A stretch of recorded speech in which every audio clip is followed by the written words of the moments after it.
Friends, முட்டை குழம்பு எப்படி வைக்கிறதுன்னு பார்க்கலாம். இது உடச்சி ஊற்றின முட்டை குழம்பு செம்ம டேஸ்டியாக இருக்கும். இட்லி, தோசை, சாதத்துக்கெலாம் செம்ம காம்போ. ட்ரை பண்ணி பாருங்கள். ஒரு பேனில் ஆயில் ஊற்றிட்டு பட்டை, கிராம்பு, லவங்கம், ஏலக்காய், சோம்பு, பச்சை மிளகாய், கருவேப்பிலை, 20 சின்ன வெங்காயம், 2 தக்காளி போட்டு நல்லா வதக்கிக்கலாம்.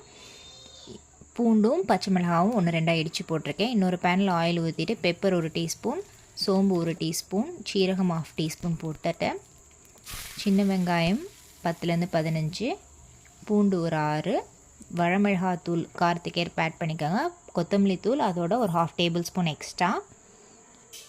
தேங்காய் இது மாதிரி அரை மூடி தேங்காய் அரைச்சிட்டு நம்ம ஃப்ரை பண்ணி வச்சுருந்த மசாலாவை எடுத்து நல்ல ஒரு ஃபைன் பேஸ்ட்டை அரைச்சிட்டு இந்த தாளிப்போடு ஆட் பண்ணிக்கலாம்.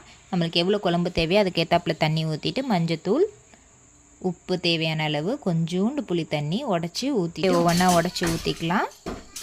சூப்பரான முட்டை குழம்பு ரெடி ஆகிடும்.